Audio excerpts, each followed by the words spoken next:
мене Грейс, нощи бяхме окей. Ясно карахме желания по непознати пътища. Света мълчеше, ти крещеше. Стонеш, бяхме устни, ми шепне, замълчи, а в мене блъскат се вълни. Желая твоята душа, не разбираш ли? Къде да те намеря, покажи ми. Аз къде да те погаля, знам, позволи ми. И всичко е тъмън с тебе, нощите ни са сладки. Да се обичаме на такова като шматки. Само с тебе всеки миг е пир. На сетивата вече всичко е за хир. Как сте избрали името на вашата компания? На място, където се събираме.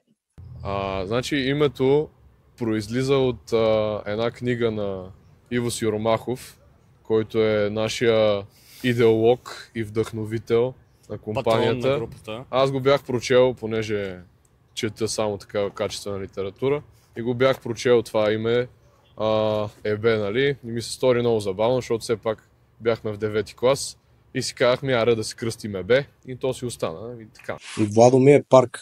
Косо и компания. Не сме изключително креативни, казваме се Дора, Лора, Ани и Дари. Как? Кога събрахте като компания? На 8 август на Созопolското ни море 2023 година. Събрахме се още в 9-ти клас, Траян седна до мене и се представи. После официалния рожден ден на групата е на 19 юни, доколкото си спомням, когато се появихме на летище София за един оставащ с еднакви ризи. Ами в 8 клас покрай неволите ни с немски език. Ами трябваше да ходим на кънки зимата и трябваше да се оговорим кога да се срещнем и просто решихме да е много лесно и да си направим група 4-те. По принцип аз и Кристиян се познахме там от 8 клас и впрочем нямам никакъв спомен в точния момент, когато се запознах с Траян и реално не знам дали не ми имплантирал спомени, че се познаваме. 9 клас края, да. Да. 9 клас, опитите бяха от началото, но края вече бяха успешни. Да. Лидер на групата имате ли? Да. Не, всички сме. Има. Кой е лидера на групата? Най-отличителният. Добре, кой е това?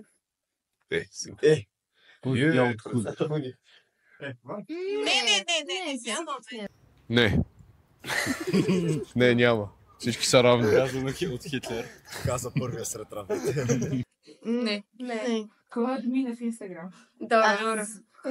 Това не бих казал, че правя обратното от лидерска позиция. По-скоро не.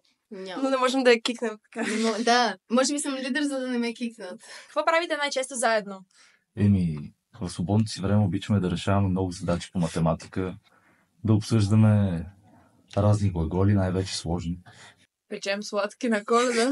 Да, имаме традиция всяка година на Коледа от Дари, тя ни е хост и украсяваме джинджербред къщички и сладки. И винаги са много сладки, са много креативни. Много сме сладки. Иначе ходим по купони, излизаме на кафе. Пием. Ходим по волю. Просто ти, бе. Да, бираме се. Чупят ми апартамент. Бяхме на ски На море. Да, главно ми тушат апартамент. По-немски много Силни, да. обичаме, да.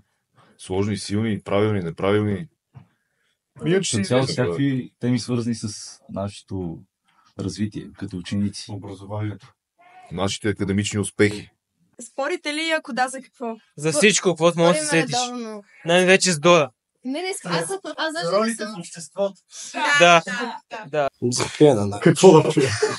Карат ми се, че не чета групата. Да. Основните проблеми са за начина на писане в групата. Политика. И жени. Но най-вече политика. Само за важните неща. Само за важните Например? Пари и родата на думите по-немски. Да, с една дума. Ами, значи ще разкажем за едно момче, което в момента не е тук, защото предпочита да се възползва от промоцията в Доминуса. Може би като бяхме в Слънчев бряг и с общи усилия успяхме да направим основен ремонт на стаята, в която бяхме, когато си тръгвахме. Би трябвало хората от хотела да са останали доволни от нас. Борето се напи като куче на морето, ма просто, той не държи много. И след това повръща чершафите. Интересното беше, че забрави да ги изпере. И съответно, не знам, става малко графично, но при всички положения трябваше да плаща чершафи и трябваше да ходи до магазина да купува чершафи. И той отиде до магазина, но купи грешен размер. И така, хем нямаше нови чершафи, хем той беше дал пари за чершафи. Това е горе-долу средностатистическия член на ЕБ. Такъв интелект. Даже от по-интелигентите. Да. Така, понеже са много, имаме списък. Споделете ни ги. Владо се напи и спа в парка и техните го снимаха как спи. После Владо пак се напи и се снима с Паиси и в баланско с малкия Паиси. Бяхме с класа на обяд и след това събрахме пари от този обяд. И тези пари трябваше по някакъв начин да бъдат изхарчени. И... Класната реши да ни черпи. Да, класната Ние нямаше черпи. как да си върнем парите. И защото вече бяхме събрали голямо количество пари. И решихме, добре, хайде ще ходим на дискотека. И реално написахме в групата на класа, защото ние повече сме от един клас. Хайде на дискотека. И просто имаме не толкова проактивен клас. И накрая изхабихме парите на голяма част от други хора за дискотека за нас. На 10. На 10. Владо се напи и се снима с Паиси и с малкия Владо в ръка. После Владо се напи и заспа в Парадайс. Владо се напи и си викна 112 на дюните в Сузопо. Владо се напи и открадна шамандурата и пазарува в Лидъл с нея. Владо се напи и припадна и го прибра полиция, което разбра от родителите си с цепена брада. Владо се напи, пропусна спирката си и се търкаля буквално от Дъргалевци до Парадайс. Бяхме на вила, на моята вила и в... Ето това го пращи по-страшно. През вечерта решихме да се съберем ние четирите, само да си говорим, защото решихме, че си харесваме собствената компания. Бяхме събрали и така около 2 часа ни нямаше.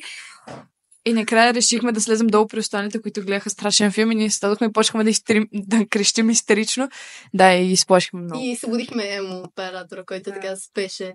Владо е забранен да влиза в 33, защото им открадна конуса. Владо се напи и се изпика в центъра на Бургас пред ЖП гарата. И Владо се напи и се катери върху коли. И Владо много се напи. Това е. Кой е Владо от всички вас? Всички сме Владо. Защо трябва да спечелите? Защо сте някаква компания на немската? Какво ви отличава? Кажи кой тук може. Вие ли да спечелите? Вие ли? Не мисля. Защото сме най-истински. Какво не е в мен? Добре. Дайте го някой не зад. Добре, Марио. да каже. Ой, сега какво да кажа? Аз мисля, че в това училище няма голям аналог, като погледнем групите, тъй като аз за друга група не знам. Като нас. Не, това е много бейсик. Това е много бейсик. Защото сме много непостоянни. Кажем нещо. Защото сме много забавни и сме много луда компания и правим всичко заедно. Не сме. В смисъл, просто сме номинирани за 3-та поредна година. Чухте ли лудите ни истории? Никой друг няма толкова луди истории. Никой друг няма толкова crazy hangout на кафе, като на... Защото се събрахме в 8 клас. Да. Много сме сладки, много сме задружни, много се обичаме, комуникираме много добре. И винаги сме много общителни към други компании, към други хора да не се отделяме.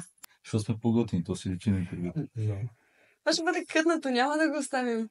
Без този въпрос за вас. ВМП изпраща специален поздрав за Спас. Спас, бей си хапчето, брат. Не се занимавай с нас.